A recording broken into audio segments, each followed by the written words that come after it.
Queridos, a paz de Cristo Jesus, amém? Amém. Graças a Deus por mais um momento de oportunidade que temos de estar juntos e partilhar nesse momento tão gracioso, tão especial para nós. Rever os colegas e conhecer a igreja, que hoje fica de maior, não é? Faz 18 anos de idade. E eu queria também agradecer a Deus por causa disso, por saber que Deus tem sustentado o seu povo e tem fortalecido a sua igreja sempre, sempre. Deixa eu participar logo do culto. As crianças de 0 a 11 também está liberado, tá certo? De 0 a 11. Então, se de 0 a 11 está, eu posso ir, né, pastor? Sala? Já tenho 15 já.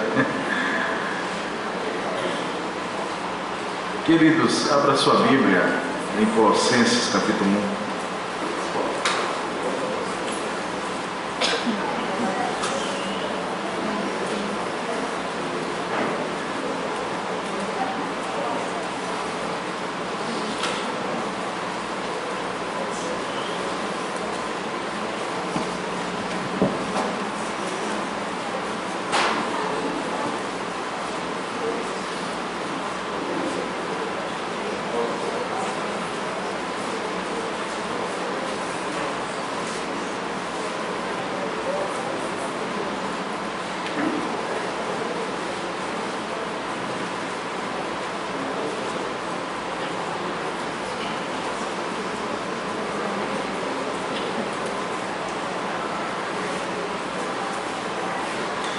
Hoje pela manhã nós falamos sobre a igreja de Laodiceia, a igreja que estava sendo convidada ao fervor e à sensibilidade, a ouvir Deus, a ter um coração sensível a Deus. E hoje à noite nós vamos falar sobre o quanto o poder deste ouvir, deste conhecer a vontade de Deus é capaz de transformar a nossa vida a partir do poder do Evangelho. A partir do verso 1 até o verso 10,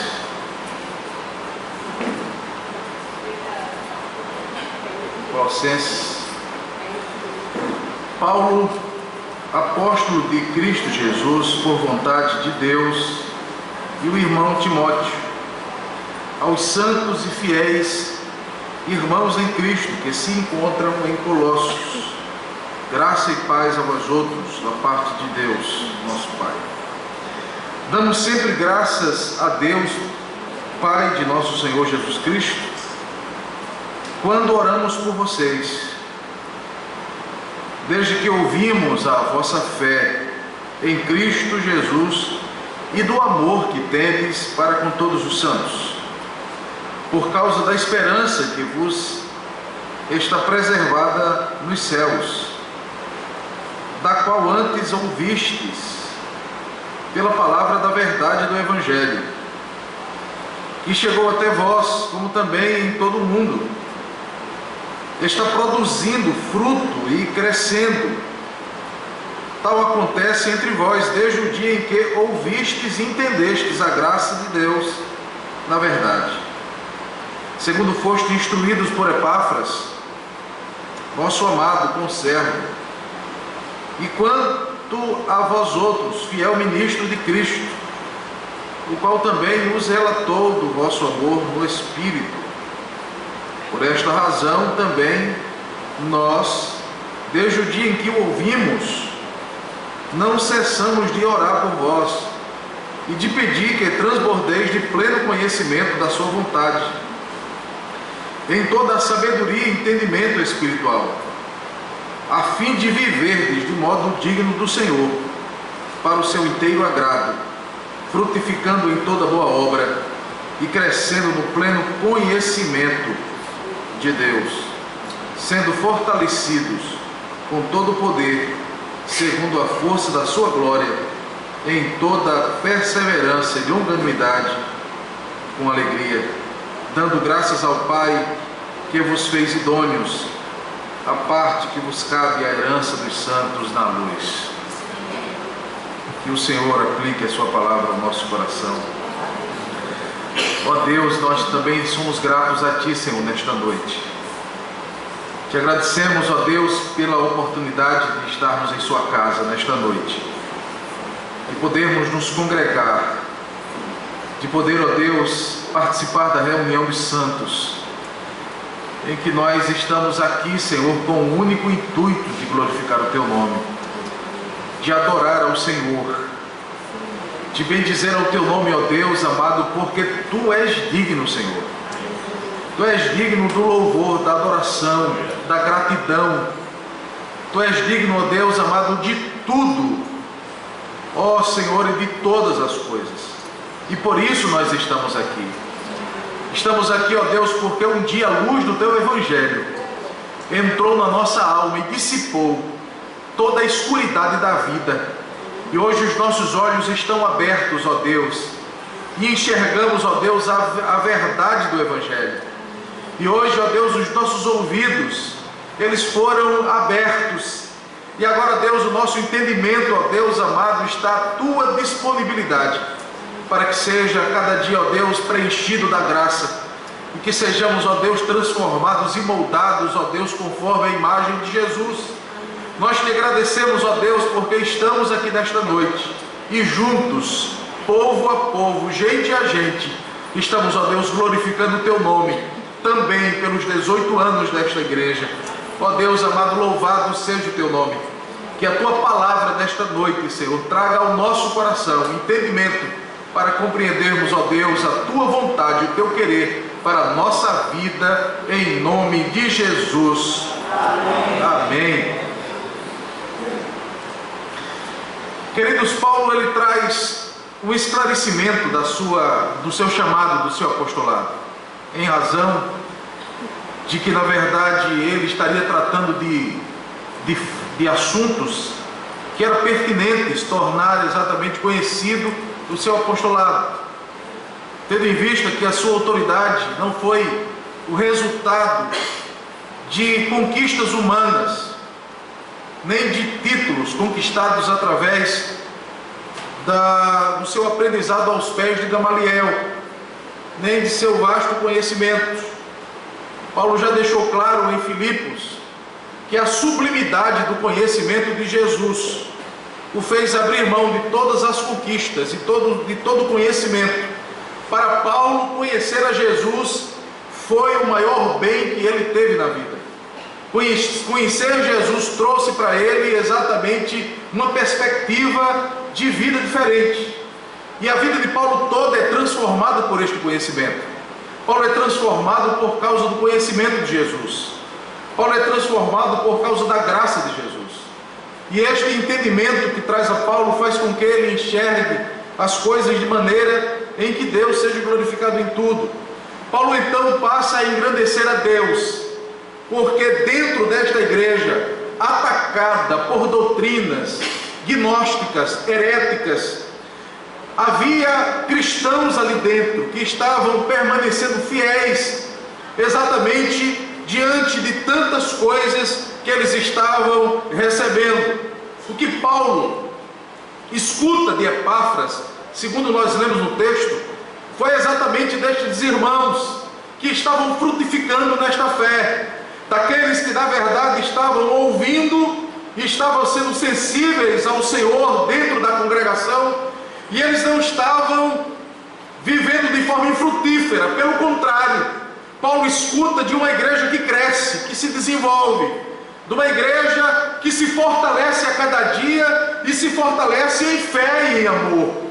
Uma igreja exatamente que vive isto, que a fé que supera todos os ventos que batiam contra aquela igreja, de todas as doutrinas que poderiam chegar até ela, de uma fé que conseguia enxergar não o Cristo conforme descrito ou compreendido pelos gnósticos, não de uma fé gnóstica, mas de uma fé que se fortalecia a cada dia na certeza da encarnação da pureza e da divindade de Jesus. Fé que os levava a querer ser como Jesus, a querer ser parecido com Jesus, a querer viver exatamente conforme a graça de Jesus, de viver a comunhão essencial com Jesus, mas também de um amor que consegue superar toda a adversidade. Paulo diz: é o escudo da fé que vocês têm, de um amor que vocês têm de um para com os outros, dentre todos os santos. A fé e o amor que supera a adversidade dentro da comunidade. A fé e o amor que não se deixa prender-se a qualquer motivo ou qualquer desconcerto, qualquer coisa que aconteça, mas que se torna o princípio normativo da família de Deus. O amor que nos faz crescer, que nos faz andar, caminhar, perdoar, enxergar o outro como meu irmão. Da fé e do amor que consegue superar e se alicerçar na esperança exatamente de um dia poder estar com Ele. E foi assim que Paulo descreve a vida dos colossenses. Eles viviam uma fé e um amor que conseguia superar todas as dificuldades, esperando a volta de Jesus, porque a esperança deles era um dia poder estar com Jesus, e eles confiavam nesta verdade, cultivavam isso, este amor e esta fé de um para com os outros. De fato, Paulo menciona a pregação do Evangelho, que chega até eles e produz frutos, a pregação que produz vida, frutos que os fez gente diferente, que os tira exatamente da sociedade e os faz gente diferente, gente agora iluminada, cheia de graça, gente que glorifica a Deus, gente que aprendeu a amar com Jesus e a viver com Jesus, aprendeu a glorificar a Deus a partir de Jesus, e que foram transformados por esta palavra, a palavra do Evangelho, que não ficou somente no intelecto, conforme os gnósticos estavam trazendo à igreja. Eles não estavam deixando com que o entendimento simplesmente fosse algo intelectual, mas o Evangelho que entra no coração, o Evangelho que transforma a vida. Nós não estamos aqui somente para adquirir conhecimento, mas para que esse conhecimento encarne em nossa vida, e nós possamos viver para a glória de Deus, andar para a glória de Deus, e glorificar em tudo Deus da nossa vida, porque o Evangelho vem exatamente transformar a nossa vida, vem tirar-nos de um estado de inércia e vem nos fazer frutificar para a glória de Deus. Evangelho que não traz transformação não é Evangelho de Cristo. Evangelho traz vida nova, traz exatamente vida diferente, vida que glorifica a Deus. A expressão de Paulo é uma expressão de gozo, de alegria, por causa do poder da graça de Deus. O prazer de poder ver o Evangelho gerando frutos de vida nova. E é isso que nos alegra, poder ver pessoas crescendo no Evangelho, pessoas que estão mudando de vida e transformando-se a cada dia, não numa metamorfose em volta de si mesmo, mas por causa do poder do Evangelho, que as pessoas vão tornando-se conforme a imagem de Jesus. A cada dia nós nos parecemos mais com Jesus Cristo. Nós somos seus irmãos, parecendo-se com Ele por causa do poder do Evangelho. Diga à pessoa que está do seu lado: você parece com Jesus.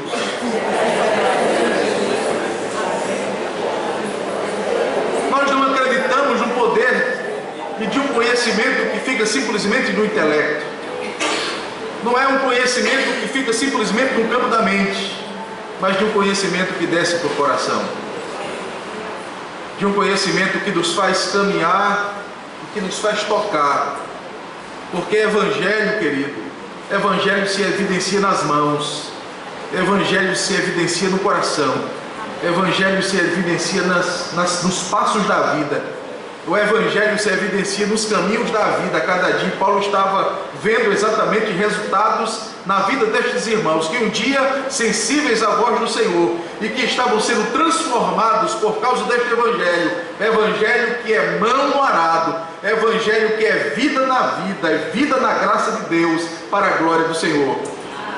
Então Paulo, ele faz uma oração, E por causa desta verdade, ele é estimulado.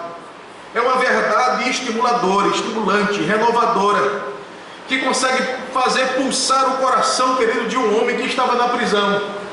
Paulo estava vivendo em pleno gozo dentro das cadeias de Roma, porque Paulo estava vendo o poder do Evangelho transformar vidas. Não existe nada mais glorioso na vida e gracioso na alma, queridos, do que ver o poder do Evangelho transformando vidas. Isto nos alegra, isto nos faz pulsar. Então o homem estava dentro da prisão, sendo estimulado e renovado, porque estavam vendo pessoas transformadas, sabendo ele que mesmo estando preso, ele sabia que o Evangelho não estava em prisão, o Evangelho não estava em cadeias, pelo contrário, o Evangelho estava libertando vidas que estavam presas, transformando vidas que estavam exatamente presas à escravidão, da idolatria, do pecado, das religiões místicas. Paulo então ora, e a sua oração consegue ultrapassar e romper as cadeias de onde ele estava, e está exatamente entre os homens. A oração de Paulo estava alcançando exatamente aquilo que ele queria, e a oração de Paulo era para transformação, era para a vida nova. Paulo estava fazendo com que a sua intercessão chegasse até onde ele não podia ir, e Paulo acreditava que a sua oração ia além das cadeias de Roma, e além dos cárceres. E quando oramos é assim, queridos, as orações perpassam as circunstâncias da vida, a oração perpassa as localidades da vida. Oração não depende de geografia, oração depende de localidade. Você ora ao Deus que está no céu, e o Deus que está no céu alcança exatamente aonde precisa ser alcançado, porque Deus vai além das nossas limitações. E a sua petição concentrava-se em que eles fossem repletos de um conhecimento cada vez maior da vontade de Deus. Essa foi a oração de Paulo, que eles fossem repletos de um conhecimento cada vez maior da vontade de Deus. E nós aprendemos com isso que o grande objetivo da oração de Paulo é conhecer a vontade de Deus. O grande objetivo de Paulo em sua oração era conhecer a vontade de Deus, porque na oração o objetivo não é fazer com que Deus faça o que nós queremos. Repita comigo, diga: na oração, não é fazer com que Deus faça o que queremos, mas saber o que Deus quer e façamos. Esta foi a oração de Paulo. Paulo não estava querendo dizer: Deus faça isso. Ele estava dizendo: Senhor, o que é que tu queres que eu faça? A oração era conhecer a vontade de Deus. O primeiro objetivo da oração não é tanto falar a Deus, mas ouvi-lo. O objetivo da oração é ouvi-lo primeiramente, é ouvir Deus, é deixar Deus falar a alma, iluminar o coração, iluminar a mente, através da sua vontade, do seu querer, nos tornar libertos de nós mesmos, libertos da nossa vontade.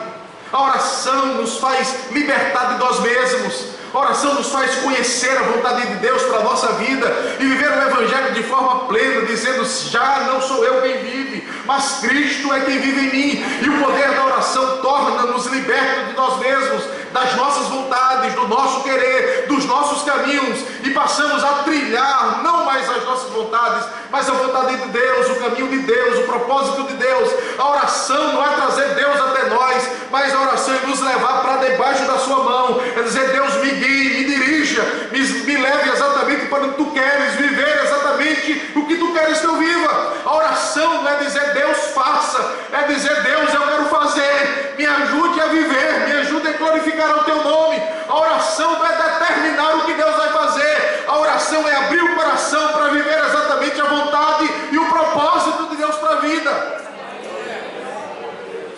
E a oração é para que ele transborde de conhecimento. E a forma grega que eles usam, ao contrário dos gnósticos, é epignosis, que é mais do que conhecer. E esta é um dom da graça do Espírito Santo. Ou seja, a oração de Paulo ultrapassa o seu tempo. A oração que nos faz sair da zona da mediocridade, que nos faz sair da vida medíocre que vivemos. Quando Paulo ora, ele ora para que eles transbordem de conhecimento da vontade de Deus, para que eles possam glorificar a Deus. Ou seja, esta oração nos faz olhar para nós mesmos e dizer: Deus, me tira desta zona medíocre, que eu estou vendo somente a minha vida, que eu estou vendo somente a minha vontade, que eu estou vendo somente o meu querer. E quando eu passo a orar desta forma, eu estou dizendo: Deus, eu quero que o Senhor abra os meus olhos e eu compreenda a tua vontade boa, perfeita e agradável, e eu possa viver para a glória do teu nome, os meus passos sejam os teus passos, a minha mente seja a tua mente, e eu possa caminhar exatamente e trilhar a estrada que tu tens para a minha vida. Mas ele fala de um conhecimento pleno, de algo grande, e conhecer plenamente exatamente traz a ideia de ser controlados pelo conhecimento da vontade de Deus. Esse conhecimento está na palavra. Não podemos buscar os atalhos, por atalhos ou pelos labirintos do misticismo. Está aqui a verdade de Deus para a nossa vida.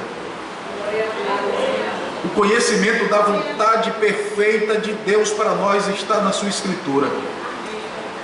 A palavra de Deus, ela traz o conhecimento necessário. A segunda coisa que Paulo faz é que esse conhecimento deve ser um conhecimento com sabedoria e entendimento espiritual. Ou seja, Paulo ora para que eles consigam distinguir o que Deus quer e o que Deus não quer e aplicar a vida. O que é que Deus quer que eles vivam? Com sabedoria, ou seja, saber como usar os melhores meios para alcançar os objetivos e aplicar a vida. Os objetivos de Deus, aquilo que Deus tem proposto. Sabedoria, querido, escute, é olhar para a vida e para o mundo com os olhos de Deus. Diga assim: sabedoria é olhar para a vida e para o mundo com os olhos de Deus. Isto é sabedoria. É ver as coisas como Deus vê. É enxergar as coisas como Deus enxerga. É conseguir ver os caminhos de Deus em detrimento do nosso. É conseguir enxergar além. A sabedoria nos faz ver com os olhos de Deus. É ter a percepção e a capacidade de viver a vontade de Deus diante das diversas situações da vida. É enxergar com os olhos de Deus, é dizer: Deus me faça compreender. A sabedoria nos faz distinguir exatamente estas coisas. É conseguir buscar na palavra de Deus e não nas vozes que surgem na nossa vida qual a direção a tomar. É dizer: Deus, dirija a minha vida. Mas ele diz que este conhecimento tem que ser com entendimento, ou seja, aprender a aplicar a verdade aprendida, que eles conheçam e que eles aprendam a aplicar este conhecimento à vida e eles vivam desta forma para a glória de Deus. É a capacidade de compreender os motivos das coisas, o porquê estou fazendo as coisas, o porquê eu estou tomando decisões, o porquê eu preciso fazer isso. Quais são os motivos do meu coração? Será que os motivos que eu tomo são motivos que glorificam a Deus? Ou são motivos escassos, motivos da alma, motivos pessoais, e não são motivos de Deus? Precisamos conhecer a vontade de Deus. Mas Paulo, na oração, ele ora não somente para que eles conheçam, mas para que eles tenham poder para poder viver a vontade de Deus. Não é fácil. Abandonar e abrir mão do próprio coração para dizer: a Deus, eu quero viver a tua vontade. Paulo ora para que eles tenham o poder para viver isto, para enfrentar isto e para colocar na vida a vontade de Deus para a sua vida. E é isto que nós temos que orar: Deus, me dê força, entendimento para poder viver a tua vontade para a minha vida, para abrir mão da minha vida, abrir mão da minha vontade, do meu querer, e fazer com que o teu nome seja glorificado em cada passo que eu dê, em cada decisão que eu tome, em cada coisa que eu faça, porque não existe outra razão para a minha existência. Como disse Paulo, quer bebamos, quer comamos ou façamos qualquer outra coisa, devemos fazer para a glória de Deus. E isto, queridos, é viver o Evangelho, fazer tudo para a glória de Deus. Os nossos motivos devem ser a glória de Deus. Conhecimento tem que nos levar à vida ou a viver como o Senhor quer e se agrada. Não é simplesmente saber o que se deve fazer, porque nós sabemos o que nós devemos fazer. A questão é que aquilo que nós sabemos e professamos é aquilo que Paulo ora, deste conhecimento pleno da vontade de Deus. É que aquilo que nós sabemos e professamos deve controlar todas as nossas atitudes. Viver a vontade de Deus e saber e conhecer a vontade de Deus é nos deixar controlar toda a vida, as atitudes, as ações, as escolhas, os posicionamentos.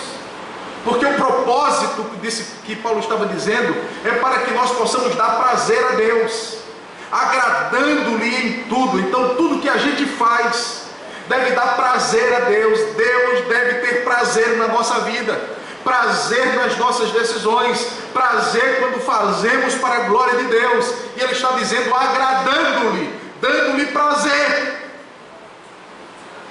porque este é o sentido, é o propósito para o qual vivemos. Nós vivemos para agradá-lo, para glorificá-lo. Conhecimento tem que me levar ao crescimento e frutificação. E quando nós podemos olhar para João capítulo 15 do Evangelho, nós entendemos, queridos, que dar frutos, segundo João, é o resultado dessa união e desse conhecimento que eu tenho de Jesus. Dar frutos é o resultado de estar unido a Ele. E esta união manifesta é o segredo de toda a vida. Nossa união com Jesus é vital, porque a sua vida passa em nós. Nós recebemos da sua vida, e esta vida vem a nós, esta vida se espraia exatamente para que outros possam participar desta vida. E quando a vida de Jesus está em nós, e a sua vida passa a nós, a nossa família sente isso, a comunidade sente isso, a igreja sente isso, as pessoas que estão perto de nós, elas se alimentam deste fruto que sai da nossa vida, que é gerado pela própria graça de Deus, porque a vida de Jesus está em nós, a vida de Jesus está em você, a seiva da graça de Deus está passando na sua vida, e esta vida glorifica a Deus, e os frutos o glorificam. Dar frutos é a única evidência que estamos nele.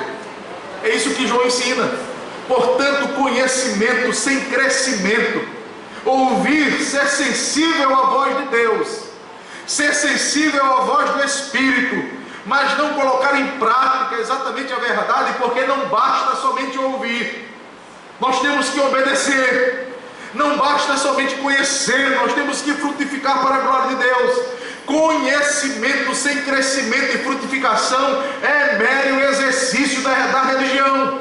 E muitas vezes nós somos religiosos, e nós precisamos abandonar a religiosidade e viver um cristianismo autêntico que glorifica a Deus.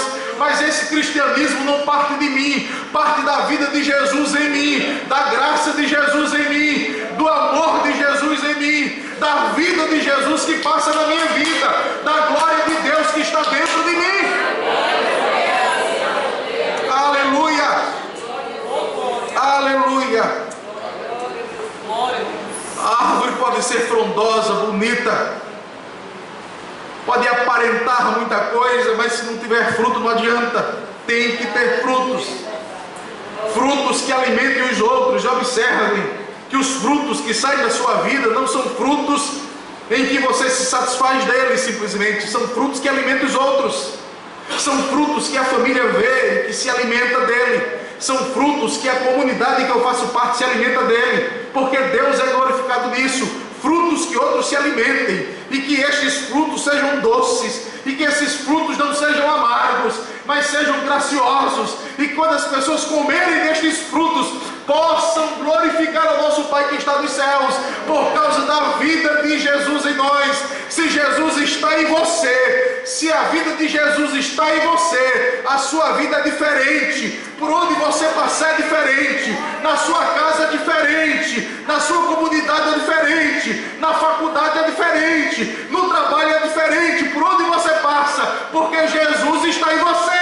Não existe, querido, a questão da evidência se não for desta forma. O fruto da faz viver para a glória de Deus, caminhamos para o louvor de Deus e glorificamos a Deus em tudo aquilo que fazemos. Os frutos justificam a sua existência e alimenta aqueles que se aproximam de você. Dar frutos é o resultado de seu amor. Nós frutificamos porque Ele nos ama e Ele prova o seu cuidado para que possamos glorificá-lo. E este amor está exatamente quando o texto de João 15 diz que aqueles que dão fruto, Ele os poda para que dê mais fruto ainda. A graça de Deus, o amor de Deus nos faz ser podados, trabalhados para que os frutos eles sejam ainda maiores e que esta frutificação ela seja contínua. Então o podar de Deus muitas vezes é nos tratar, é nos sarar, é nos fazer, é limpar a nossa vida, e isto muitas vezes dói, machuca, porque tem que cortar, colocar no tamanho certo e fazer com que estas coisas possam gerar frutos maiores na nossa vida. Podar é zelar, é amar, é cuidar, a fim de nos ver frutificar mais ainda.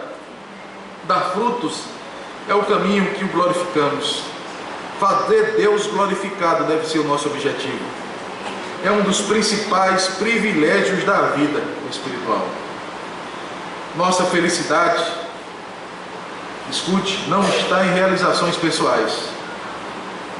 A nossa felicidade deve ser em ver Deus glorificado. Ser feliz é poder ver Deus glorificado.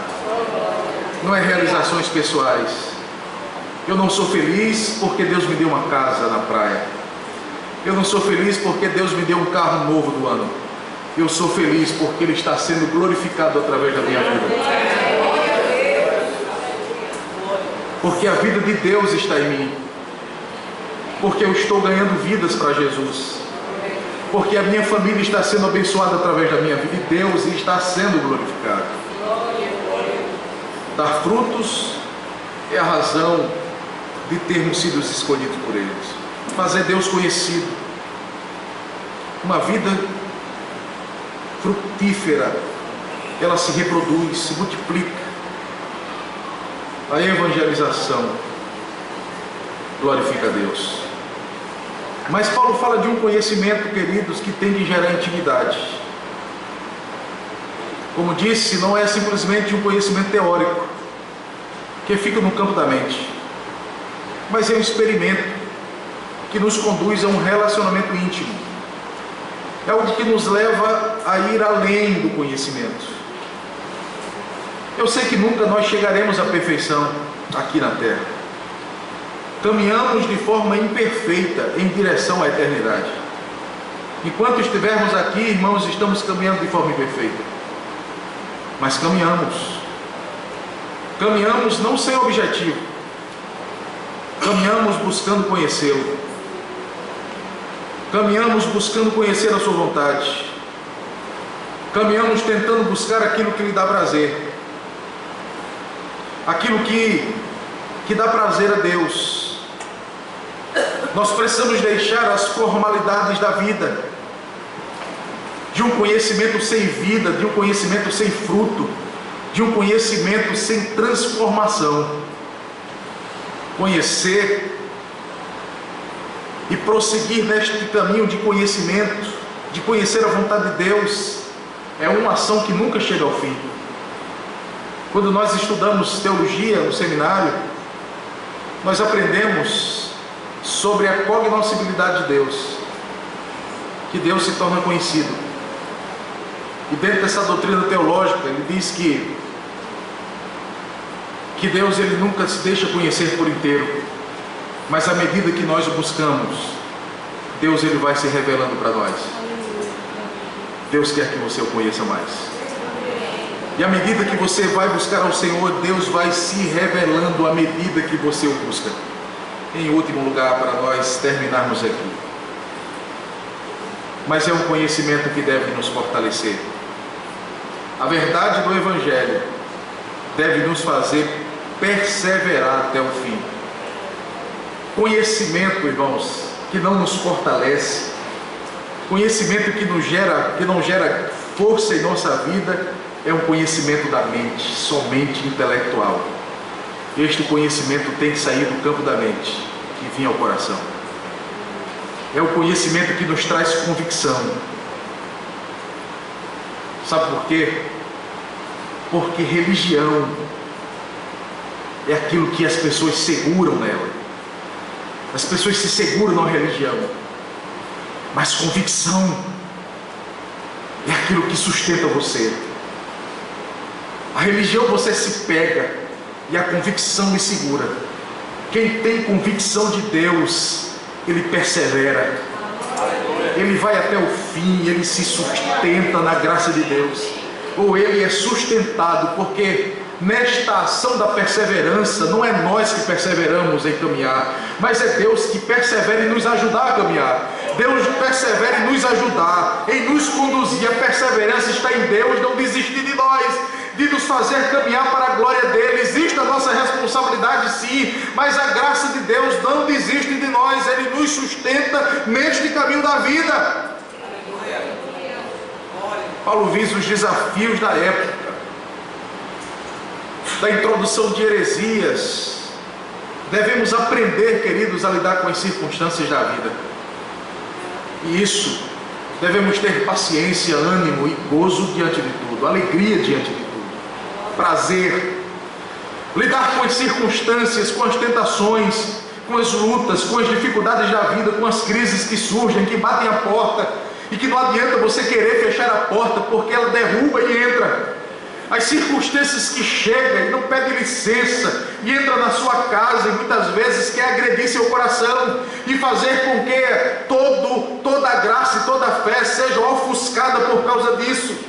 O Espírito Santo nos ajuda a enxergar além do temporal da vida. O Espírito Santo, ele nos ajuda a compreender além, querido, das coisas que se esfumaçam na vida, além da fumaça do dia a dia, das lutas do dia a dia, além da escuridade que surge, nos faz ver além das coisas e enxergar o alto, e não olhar simplesmente para os pés. Nós devemos tirar os olhos dos pés e olhar para o alto, e perseverar é olhar para o céu, é olhar para Jesus, é conhecer a graça de Deus e dizer: Ele está comigo apesar de tudo.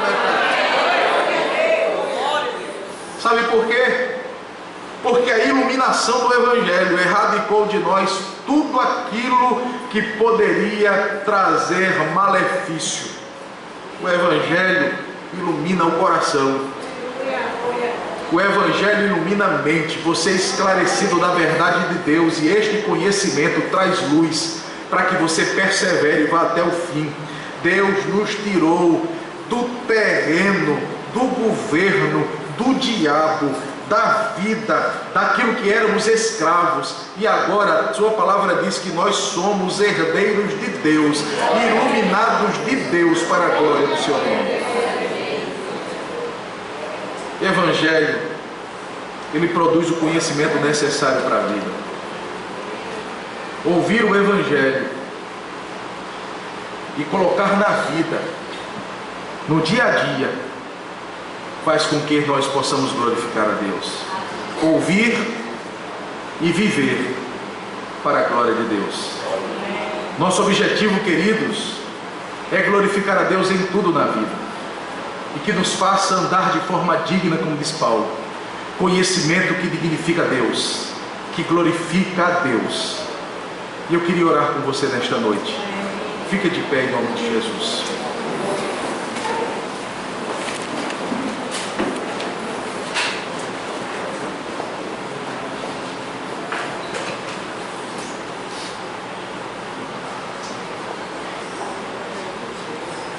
Feche os teus olhos.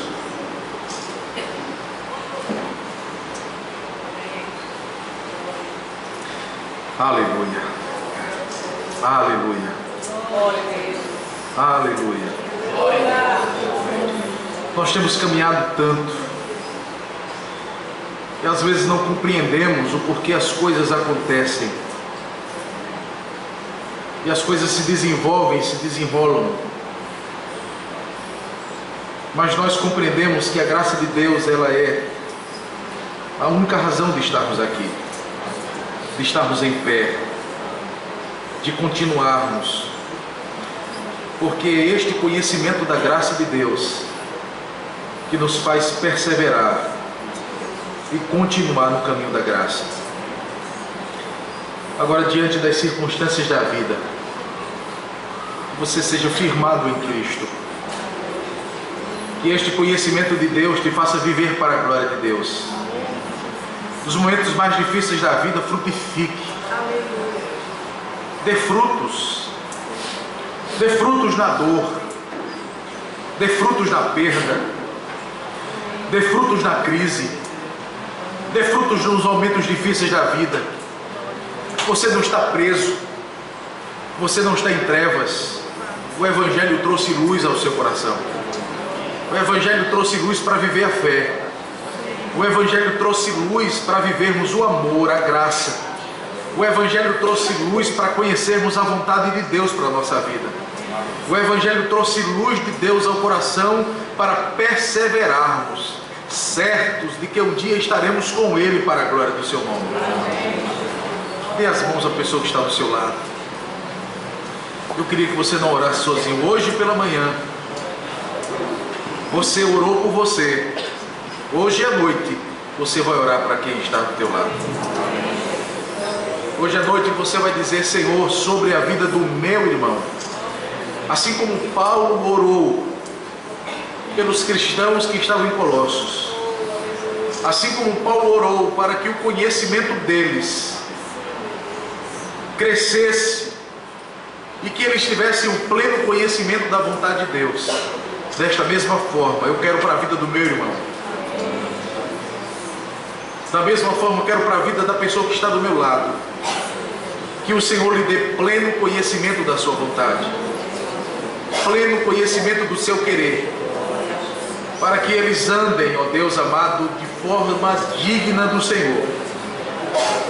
E que este conhecimento, que estes ouvidos que foram abertos, e que a sensibilidade do Evangelho e da graça de Deus que vem ao coração, não seja simplesmente, ó Deus, algo para ficar na mente, mas o Evangelho que venha tornar-se prática no dia a dia, que os frutos surjam, que aquilo que eu escute, ó Deus amado, desça ao coração, e que do coração, ó Deus, venha para as minhas mãos, para os meus pés, venha para a minha mente, venha para os meus olhos, que eu fale, aquilo que eu fale glorifica o teu nome, e que aquilo, ó Deus, que eu fale para alguém possa gerar vida na vida dele, que aquilo que eu faço, ó Deus, possa glorificar ao Senhor, que os meus pés seja a expressão da iluminação do teu Evangelho, e para onde eu for, diante de quem eu puder caminhar, eu possa estar abençoando as pessoas para a glória do teu nome.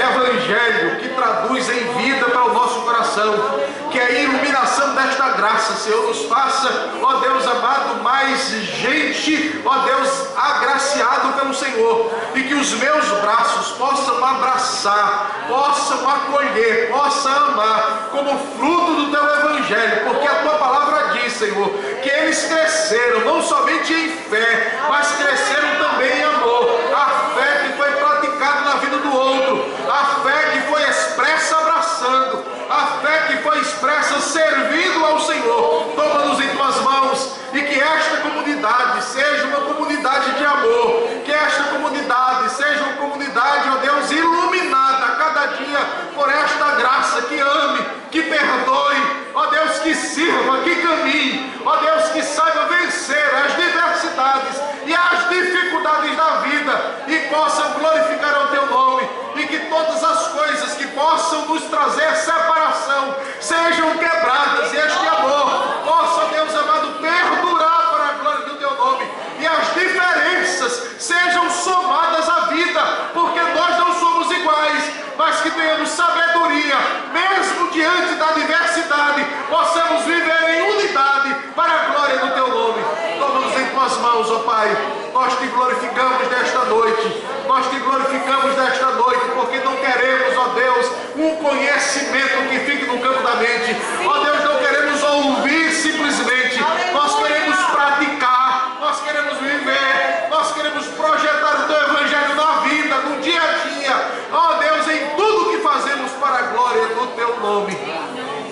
nós possamos não buscar amor de ninguém, mas ser amor. Aleluia. Possamos ser amor. E possamos abraçar uns aos outros e viver para a glória do teu nome.